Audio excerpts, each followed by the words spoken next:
All right, so this little sequence is backbends for swimmers. So for this sequence, we're gonna need a wall space, a space at the wall, a blanket, it doesn't matter what kind of blanket it is, and 2 yoga blocks. So we're gonna start, I'm gonna move these out of the way a little bit. So we're gonna start on our backs, and you're gonna place your legs in like a 90-degree angle with the feet against the wall. So let's just kind of get situated for a moment here. So the feet are flat onto the wall, just like they would be if you were standing. So make sure they're parallel to one another. And I want you to feel your whole lower back onto the floor here. So take your hands and I want you to bring them right to the top of your pelvis. And you're gonna feel these like bones right here, these bony protrusions. So sometimes I call these our headlights. And these are our hip bones. And so you want the hip bones to be facing the ceiling. So notice if you're tucked under, your lower back's into the mat, then you're gonna not feel the bones quite as much and they're gonna be pointing towards you. And then conversely, you may arch into the back too much and then the bones will kind of press into the tops of your thighs. So we're finding that center space here. Okay, so once we've got that, we're gonna keep it. And so let's walk your feet just a little bit higher than your knees. We're gonna bring our arms down to your sides with your palms facing down. And I want you to press the feet into the wall. Start to imagine that you could drag your heels back towards the floor to lift your hips up. And then you're gonna pause here.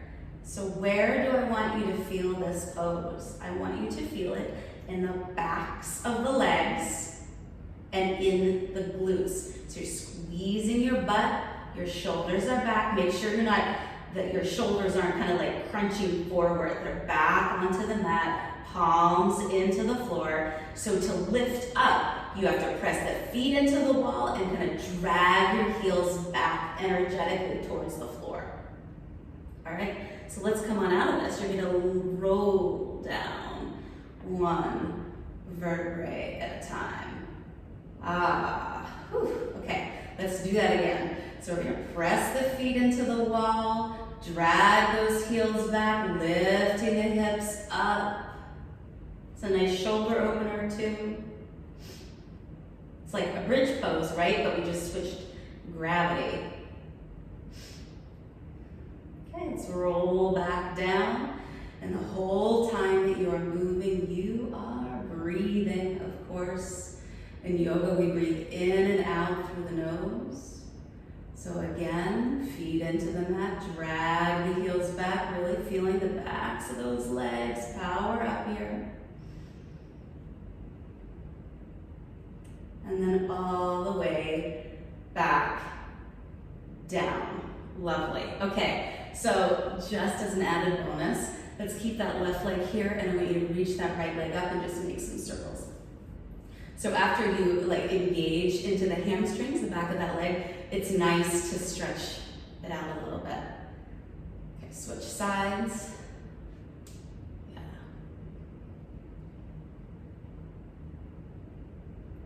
Okay, so from here, let's just roll over onto your side and we're gonna come onto our bellies with your feet towards the wall. So I've got like the tips of my toes, like if you were a ballerina, it would be like where your toe shoes would be onto the ground. Okay, so from here, bring your arms down to your sides and your palms facing down. So first things first, press the front of the pelvis into the floor. So my glutes kind of squeeze a little bit here, and it's like I'm lengthening my tailbone towards my heels. And then from here, we're gonna reach the chest forward and up. So my hands are just really gentle here. They are not pressing into the floor. All of the work is coming from my core, my legs, my lower back. And release down. So give a little, maybe wiggle, release it out a little bit. Okay, so let's do that one more time. So front of the pelvis reaches into the mat, arms down. So I want you to press the tips of those toes into the floor as your chest reaches forward, and your gaze is down towards the mat to make the back of your neck nice and long. Let's come all the way back down. One more little wiggle here. I get little cramps in my toes when I do this, so if you have that too, go ahead and just kind of wiggle your toes around. Okay, and then let's do this time, we're gonna lift up, and then let's lift the legs too. So my hands are still down onto the floor just to give me a little support. I'm not pressing my hands into the floor here.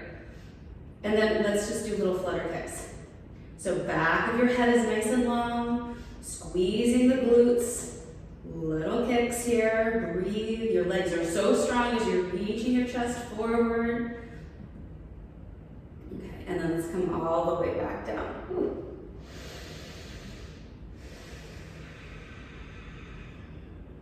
Okay, and then the last one, this time we're gonna lift everything up, but I want you, well actually let's lift up and then I'll switch it. So go ahead and lift legs up, now we're gonna lift the arms up, but I want you to bring your palms to face inward and then hug the arms towards one another. So I don't care if the hands press together, because what we're worried about, or not worried about, but what we're looking at is the shoulder blades coming towards one another, not the hands coming together. So hug the shoulder blades towards one another, reach the feet back towards the wall, reach your chest forward. Breathe. All right, guys, release all the way back down. Little wiggle here. Okay, and then let's come up to hands and knees. So I want to show you guys just one thing really quick, which is just this. So when I was talking about the arms coming back towards you, right, like this, I'm talking about the shoulder blades moving towards one another. So often what happens is we don't care about this, we're concerned about interlacing the fingers. And so watch what happens with my shoulders when I bring my hands together. Do you see how they're rounded forward? I almost rounded in my back. That's actually the opposite of what we want to do. So some people, and most of you guys, because you're swimmers, can do this, is you can keep those hands interlaced, but you gotta bring the shoulder blades back too. So we're really thinking about up here, not as much down here. So a great partner exercise to do, like before you guys swim, and I've seen you guys do this before when you stretch one another, is actually to do just this, like palms face one another, shoulder blades head towards one another, and instead of having your partner like bring your hands to, how do you guys do that? Oh, I think what you do is you pull them together here. So instead of that, have your partner press into your arms. So it would be like they're bringing them together, but you press out. And then you'll have him or her release that pressure and then see how much you can open.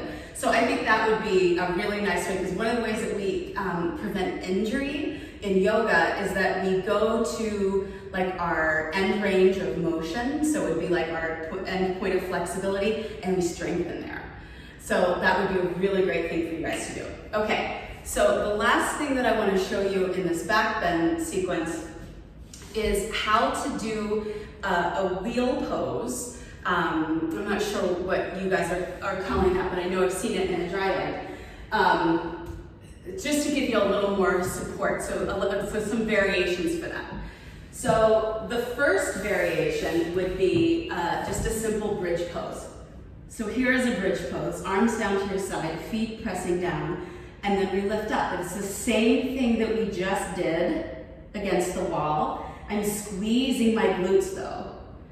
And then maybe you bend the elbows and you press those elbows down to find space in the chest. So this is one variation for wheel. The other, and this is always one of my favorite, because you know we all have different bodies and different proportions to our bodies. So I have short arms as compared to the length of my torso. So wheel is really difficult for me. In fact, I don't really even do it that much anymore. So what we're gonna do is you're gonna take your block and you're gonna place it against the wall. Now most of you guys have like something on your floor floor or on in your house that's like a baseboard here. So what you would do is you would place your block onto the baseboard. And then we're gonna lay down so that your head is between the blocks. Oops, my head just hit the wall. And then you're gonna bring your hands to the blocks here. So we're just making our arms a little bit longer. So feet are parallel to one another. Knees are not splayed out like this. We're gonna do that same thing we did against the wall. Press the feet into the mat, lift the hips up, and then we're gonna come up onto the crown of the head. So I'm pressing my hands into the blocks here, and then we lift up. So you just make your arms a little bit longer. I'm still squeezing my glutes. I'm still really strong through my legs. Yeah, and then we're gonna come down. Now make sure when you come down, you bring your chin to your chest. Actually, that felt really good. And then when you come out of all of these back bends, let's lay down, bend the knees, place the feet as wide as the edges of your mat, and then just let the knees fall from side to side.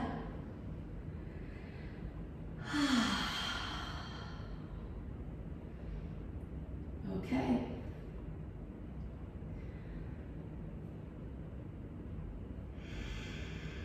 And then we're just going to stretch the legs straight out in front of you. The feet open out, arms down to your sides, palms facing upwards, close the eyes. And just take a couple of mindful breaths. So mindful breaths mean that you are simply just watching and observing your inhales and your exhales without the need to change any of it, without judgment. Just kind of being here and observing.